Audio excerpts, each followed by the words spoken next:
नरहरी खरंच जाईल अधिकारींच्या घरी? नाही जाणार. पश्चात्ताप, प्रायश्चित्त हे शब्द डिक्शनरीतच नाही आहेत त्याच्या. सूर्य एक वेळ पश्चिमेला उगवेल, पण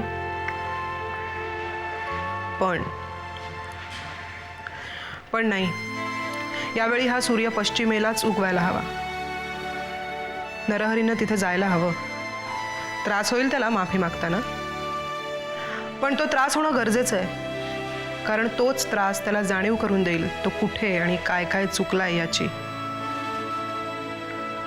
या जगात चांगलं, वाईट, सत्य, असत्य हा लढा तसा पूर्वापार चालत आलाय आणि तो पुढेही चालू राहणार आहे. कारण जोपर्यंत चांगुलपणा आहे तोपर्यंत वाईटपणाही राहणार आहे. पण इतकंही नक्की की शेवटी चांगुलपणाच वाईटपणावर मात करणार आहे. जगाचा हा अलिखित नियम लोकांना कळावा म्हणून का होईना, पण नरहरीनं माफी मागायला हवी. दादा, तुमचे महाराज जर खरंच असतील ना तर त्यांना सांगा, इतकं मागणं मान्य करा म्हणावं माझं. काहीही करून, कसंही करून नरहरीला तुमच्या घरी यायची बुद्धी द्या. ज्यानं अधिकारांच्या सुखी घराची वाताहत केली त्याला त्याच घराच्या चौकटीवर जाऊन नतमस्तक झालेलं पाहू दे जगाला. ते सगळ्यांनाच समाधान देणारं असेल.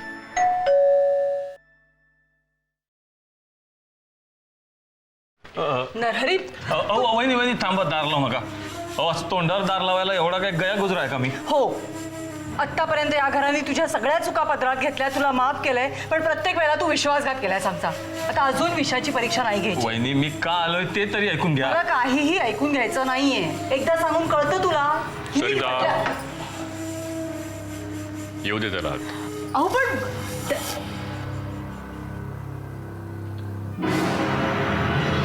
या घराचं जेवढं म्हणून वाईट करता येणं शक्य होतं तेवढं त्याचं करून झालंय. आता याहून अधिक वाईट काहीही करू शकत नाही तो. त्याच्या कुठल्याही काव्याला हे घर बळी पडणार नाही. आता समज आणि गैरसमजाच्या फेऱ्यातून हे घर तावून सुलाखून निघालंय. आता सरिता, अभेद्य बनलंय आपलं घर. कुठल्याही नरहरीनं येऊन धक्का देऊन पाडून टाकावं इतकं तकलादू नाही राहिलंय ते आता. पण तरी सुद्धा विषयाची परीक्षा का घ्यायची? हा माणूस तुम्हाला... नाही वहिनी, माफी मागायला आलोय मी. शपथ घेऊन सांगतो, अगदी माऊली शपथ. नरहरी, आमचा तुझ्यावरती विश्वास नाही. मुळात तुला उपरती होऊ शकते आणि तू सुधारू शकतोस हीच अशक्य गोष्ट आहे. नाही अभय दादा, तुमचं अगदी 100% खरं आहे. आम्ही वाईट म्हणूनच जन्माला आलो आणि वाईट म्हणूनच मरणार. तेच आहे आमच्या नशिबात. पण वहिनी, कधीतरी या माणसामधला चांगला माणूस जागा होईल की. पण हे सगळं तू आम्हाला का सांगतोयस? अभय दादा, मी आजवर खूप वाईट वागलो तुमच्याशी. माझ्या स्वार्थापोटी मी तुमच्या कुटुंबाची पार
पण जर तो बोललाय ते खरं असेल तर या ना त्या प्रकारे का होईना एक आयुष्य सुधारल्याचं समाधान तरी पदरात पडेल.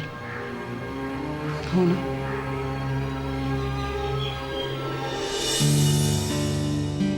आज आशुतोषच्या केसची पहिली तारीख आहे कोर्टात.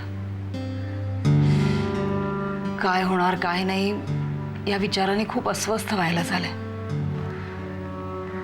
आपलं सर्वस्व जेव्हा एखाद्या गोष्टीसाठी पणाला लागतं ना तेव्हा त्या गोष्टीचं महत्त्व आपोआप वाढतं. आशूच्या केसचं अगदी तसंच झालंय. हा लढा सुरू झाला दादांपासून,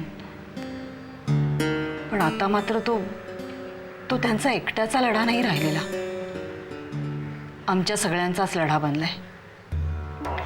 महाराज, आज यश द्या आमच्या हाताला. तुमच्या कृपेचा एक कटाक्ष सगळा निकाल आमच्या बाजूने फिरवेल याची खात्री आहे मला. फक्त तुमची कृपा राहू देत. हे घर एकत्र झालं त्याला आता महिना होत आला, पण आशुतोषच्या या प्रकरणामुळे एकत्र येण्याचा आनंदच नाही घेता आला कोणाला. तो आनंद आता तरी आम्हाला मिळू देत ना महाराज. मला आता दादांपासून सगळ्यांना या घरात सुखानं नांदताना पाहायचंय. आणि आशुतोषच्या केसचा निकाल जर आमच्या बाजूनी लागला तरच ते शक्य आहे. कारण त्याला जर न्याय मिळाला तरच दादा सुखाने नांदू शकतील. आणि जर न्याय नाही मिळाला तर मग त्यांच्या मनात आयुष्यभर ती सल कायम राहील. आमचे पूर्वीचे मोकळे दादा आम्हाला कधीच मिळणार नाहीत. मग यावेळी दादांच्या प्रयत्नांना यश मिळू देत. ध्येयवादी माणसाच्या आयुष्यात ध्येयसिद्धीचा आनंद सगळ्यात मोठा असतो. महाराज, तो आनंद आज दादांना मिळू देत. अरे नाही दादा, तू नको काळजी करू. अरे कशाला घाई करतोस तू? आम्ही आता सगळेजण निघतो आणि येतो तिकडे. हो, आणि तुला घेऊन येत. सगळेजण एकत्र जाऊ कोर्टात. ओके? हो येतो अर्ध्या तासात. चल. अच्छा. काय म्हणाले? तो तयार होऊन बसलाय तिकडे. आत्ता जायचंय कोर्टात त्याला. अहो पण इतक्या लवकर जाऊन काय होणार आहे? म्हणजे ॲडव्होकेट पुरंदरे म्हणाले ते 11:30 नंतर सुरू होणार आहे ना सगळं. तेच सांगितलं मी. आता हे त्याला कोण समजावणार? त्याला ना टेन्शन आलंय. साहजिक आहे म्हणा. त्याची सगळी तत्व पणाला लागलेत ना ग आज. पैसा मोठा की नैतिकता याचा फैसला होणार आहे आज कोर्टात. पण भाऊजी तुम्हाला सांगू, मला खात्री आहे की निकाल आपल्या बाजूनेच लागेल. कारण किती म्हटलं ना तरी पैसा हा क्षणभंगूर आहे. त्यामुळे ते पैशाने साधलेले परिणाम सुद्धा क्षणभंगूरच असणार ना. त्यामुळे मला तरी नाही वाटत की रघुनाथरावांचा पैसा हा या केसवर फार काळ अंमल गाजवू शकेल. त्यांचा काही फोन आला होता तुम्हाला? रघुनाथरावांचा काही फोन आला होता? नाही. SMS आला होता सकाळी. ही केस तुम्ही जिंकावी अशी खूप इच्छा आहे माझी, पण दुर्दैवानं ते होऊ शकत नाही.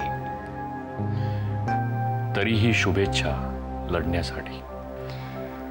या माणसामधला अहंकार आपल्याला कधीच कसा दिसला नाही. कस्तुरी,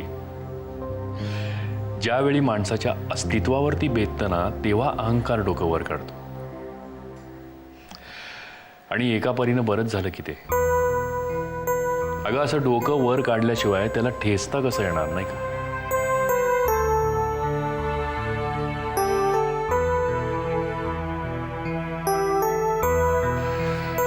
चला, उशीर होतोय आपल्याला.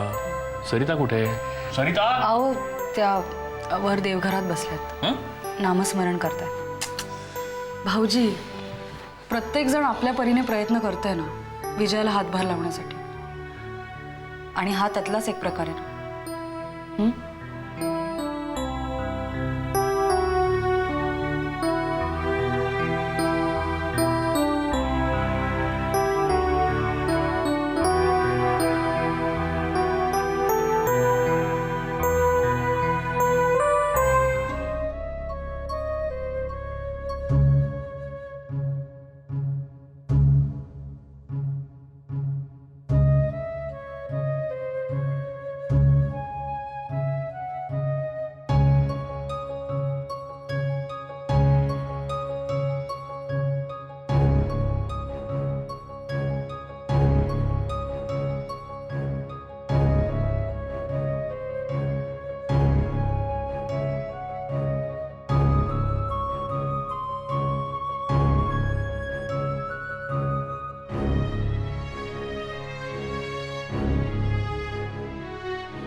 हां श्रुजा बोल. पोचलीस कोर्टात तू? हो आत्ताच पोचले. बरं तुमचं काय, तुम्ही निघालात का घरून? नाही 10 मिनिटात निघतोय आम्ही. बरं. आणि दादा, हे बघ कस्तुरी, त्यांना अजिबात एकट्याला सोडू नकोस, ओके? तुम्हाला जर वाटवाकडी करून जाणं शक्य नसेल तर मला सांग, मी इथून जाते त्यांना रिसीव्ह करायला. नाही नाही नाही, नो प्रॉब्लेम. मी आणि अभय भाऊजी त्यांना घेऊनच येतोय कोर्टात. ओके. पण तू असं का म्हणालीस?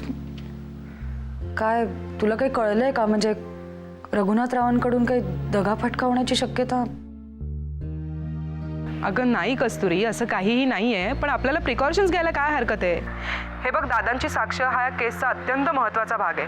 त्यावर बरीच गणितं अवलंबून आहेत. त्यामुळे ही साक्ष हाणून पाडण्याचा बचाव पक्ष बराच प्रयत्न करेल आणि आपल्याला त्यांना या प्रयत्नात यशस्वी होऊ द्यायचं नाही. That's all. तुला भेटलं कोणी कोर्टात?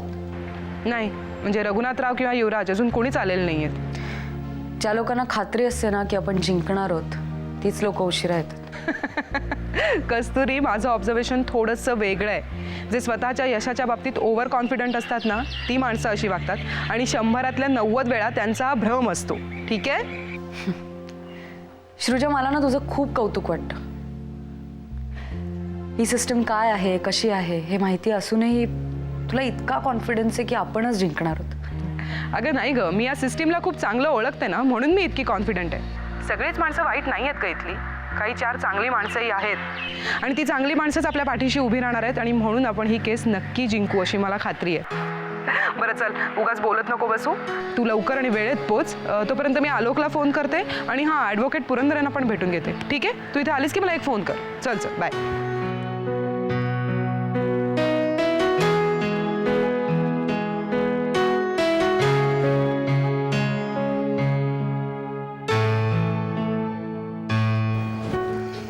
सरिता चल ग, मी तयार आहे. चला चला चला चला चला. काय ग, आटपलं की नाही तुझं? चल सरिता, उशीर होतोय, लवकर निघ. सरिता. बाबा, तुम्ही दादा काकांना भेटायला चाललात ना? हो का ग? मला द्या द्या. सांगा आम्ही दिलंय म्हणून, आठवणी नाही. हे काय पण? ग्रीटिंग.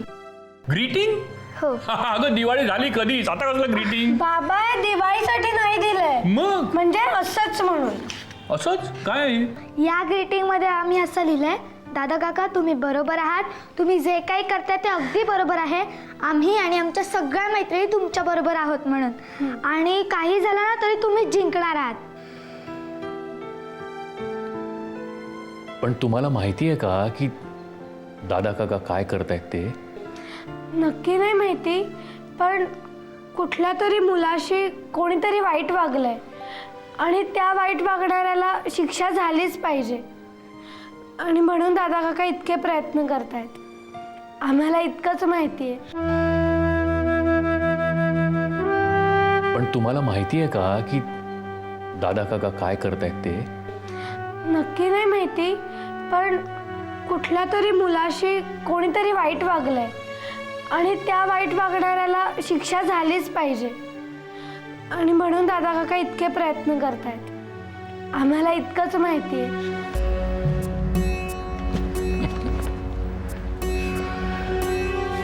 अगं खूप कळलंय तुम्हाला.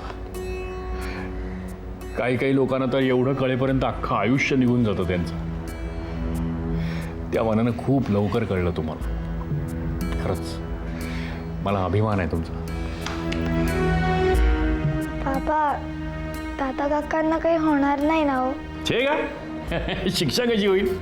अगं तुम्ही दोघी आणि तुमच्या सगळ्या मैत्रिणी, तुम्ही एवढं छान ग्रीटिंग दिलंय त्यांना, त्यांना काही होणार नाही. बाबा, मग त्यांना सांगा आता प्लीज घरी या, त्या सोसायटीत नका राहू. सांगतो, नक्की सांगतो. बाबा, आम्ही जाऊ, आम्ही अभ्यास करतोय.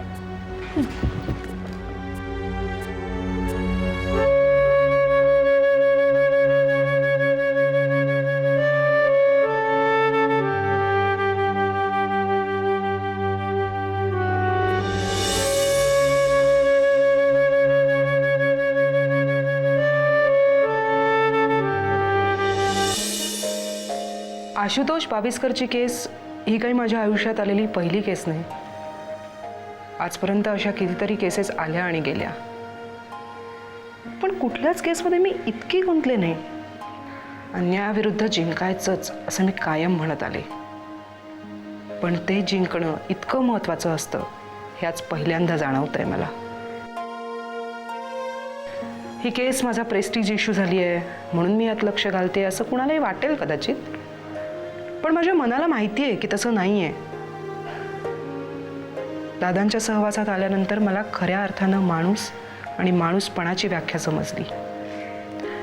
कर्माला तत्वज्ञानाची जोड मिळाली की ते झळाळून उठतं असं म्हणतात, आणि हेच मी आज स्वानुभवावरून सांगू शकते.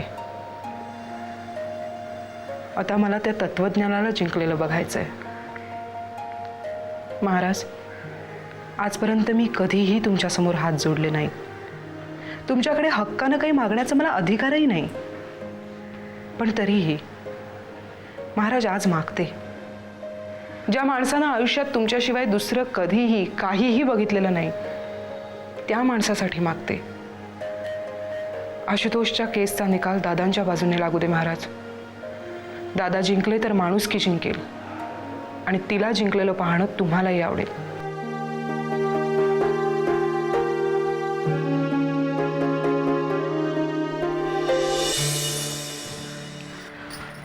आवरलं का तुमचं? हो हो, अगं निघत होतो मी. ते बघ, आपल्या लेकीने ग्रीटिंग केलं दादासाठी. बरं, मला थांबायला कशाला सांगितलं होतं? काही काम आहे का? नाही नाही नाही, काम नाही. दादाने एकट्याला सोडू नका, काळजी घ्या त्यांची. कारण म्हणजे मला माहिती आहे की आपण जिंकू केस, पण यदा कदाचित काही गोंधळ झाला ना तर ते. सरिता या सगळ्या केसमध्ये भावनिकदृष्ट्या गुंतलाय म्हणून खूप डिस्टर्ब आहे. म्हणूनच त्याला म्हटलं की मी येतो तुझ्याकडे, मग त्याला बरोबर घेऊन जाईन कोर्टात आणि बरोबरच आणेन परत. काय आहे की एकाला दोघं आणि दोघाला तिघं असलं तर बोलण्यामध्ये वेळ जातो ना, नाही तर परत तेच तेच डोक्यामध्ये येत राहत. चल, काय सांगायचं होतं तुला? नाही म्हणजे मला असं वाटत होतं की मी येऊ का तुमच्याबरोबर कोर्टात? नाही, आली असतीच तर चाललं असतं, पण मुलींचं काय करणार आहे? नाही हो, तेच मलाही डोक्यात आलं ते. नको, मी थांबते इथेच घरी, पण तुम्ही मला कळवत जा फोनवरनं काय काय घडतंय ते. हां, एक मिनिट, मी दही घालते हातावर. सरिता, नाही म्हणू नका ना, माझी श्रद्धा आहे. हां.